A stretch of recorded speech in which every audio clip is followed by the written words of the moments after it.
Okay, this is the fifth clips on the 1.3 topics talking about the load. The structure usually is supposed to different kind of load. The load in the structural design is specified in the building code and the design code. The building code is the legal stuff. We must follow this code to design the structure with the value of the design code. I mean the minimum value of the design load. By follow this, we can use larger, but we cannot use smaller than the load specified in the Bangkok building code. In the US, you may design based on uniform building code, but again, in Thailand, you're going to follow the Bangkok building code. Another type of code is the design code. The design code is the one that's produced by the professional organization. In Thailand, is the EIT or the Engineering Institute of Thailand. There are many types of design code. You can go to the website of the EIT and buy the book online, but most of them is written in Thai. Is maybe hard for you, some of you, to understand that. In America, the design code can be produced by professional institutes such as the American Concrete Institute or the ASTO or the American Institute of Steel and Construction. The load can be separated into two parts.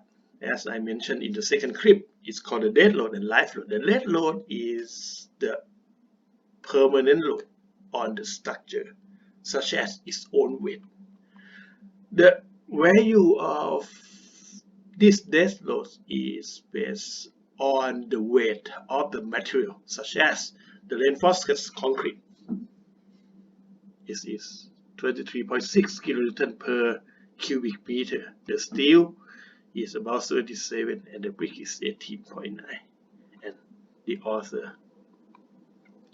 And when we have the beam, we're gonna estimate the dead load of the beam. For example, of this beam is overhanging beam with the span of 4 meters and overhanging span of 1 meter. The beam has a section. The beam section is the flank and the web.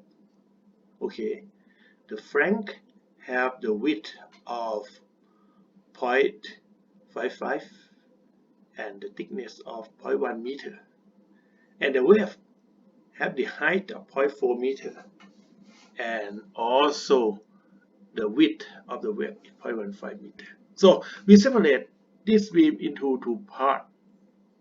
Then this part is for the flank and this part is for the web. And then if you times the area of the flank and the web by 1 meter, you will arrive at the volume of the beam for 1 meter, and then you times the volume of the beam in 1 meter with the density of the concrete, and then you get this beam gonna weigh 2.714 kilonewton per meter. And for practical, you may estimate 2.71 into 3. And then if you put into the structure, I encourage you guys to go back and how to use this. You may get the reaction, you may get the shear diagram, you may get the bending moment diagram. Okay, and then you can see that the maximum moment occur at the top at the point that shear is 0. We know about this, and also you may draw the deflection diagram of this. And another example, we are interested in the beam. This beam support the plaster ceiling, the reinforced concrete floor, and the concrete masonry unit wall. Okay, the floor is the green, and by follow this, the weight of the reinforced concrete is in cubic meter. So the area, okay, of the floor is going to be 2 meter here and 1 meter here, and the area times the depth to compute the weight of the floor per 1 meter, that is going to be 4.72. And for the plastic ceiling, the unit of ceiling is in square meter, so we use the same area at the floor, 2 times 1 and times 0.2 kilonewton per square meter, that's equal to 0.4. And the wall is in the yellow. For 1 meter of the wall length is going to produce the area of 1 times 2.5, and each 2 times the thickness of 0.3 meter, you get the volume of the big wall. You times it with 18.9, you get the weight of the wall. So when you combine the weight of the floor with the weight of the plaster ceiling and the weight of the wall, you get the load of 19.32 kilonewton per meter acting on the steel beam over here. Okay, that is very easy to estimate the dead load, right? The live load, the rate of change both magnitude and location. For example, in your room, when you are in the room subjected to your live load, and then you may go out of the room, so the live load move out. The room subject to the smaller load. Okay. Also, the live load can be the wind load, can be the traffic load, can be the earthquake load. So the live load can be many things. However, the building codes assign the building load as the uniformly distributed load. For the roof, it's about 0.5 kilonewton per square meter, or is the weight of one person. The threshold, 1 kilonewton, and is based on the function of the structure. For example, in the kitchen garden or the bathroom or the restroom, very few people use this at the same time. It's 1.5 kilonewton per square meter. If the building is a commercial building, it's a university, the school, the people use it is more, and also big guys using the university. So the live load gonna be like 3.0 kilonewton per square meter. So different function of the building or the room giving the different magnitude of the live load. This picture shows you the combination of the dead load and live load on a building. I'd like you to consider it closely. From the dead load and live load, the live load on the building we have discussed already. How about the live load on the bridge? The live load on the bridge will according to the Department of Highway, and it's going to be follow this. If you go to your country, you may observe what the Department of Highway of your country giving the load on the bridge. And the bridge, some of them are not so good. The surface of the bridge is irregular, and then the bridge can subject that to the impact load. You can compute the impact load by using this formula. The bridge also subjected to the force due to the brake of the vehicle on the bridge. The ASTO, American Association of State Highway and Transportation Office, said the brake can produce the horizontal force acting on the bridge equal to 10% of its life load. Sorry. The wind load. The wind loads produce a lot of force in the structure. When the storm comes, when the building can collapse. Okay.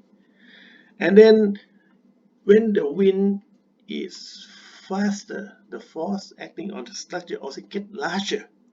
So that means larger force will occur at the top of the structure, and smaller wind force will occur at the lower story or lower floor of the structure. And the force is going to be like this. And the equivalent speed of the wind are computed, and then you may see for the building with 1 or 2 story, the load can be estimated by the wind of 100 kN per hour, which is 0.5 kN per square meter. If the building is higher, like 7, 8, 9, 10 floor, the wind load can be 1.6. That is 3 times larger kilonewton per square meter, or equivalent to 180 km per hour. Another thing you got to consider is the earthquake load. The earthquake load can produce a lot of damage to the building. This is the map of Thailand based on the earthquake risk area. In our part, the large portion of the eastern part of Thailand and also in Cambodia, we are quite free of the earthquake. And if you move to the green, the risk is going to be a little more risky.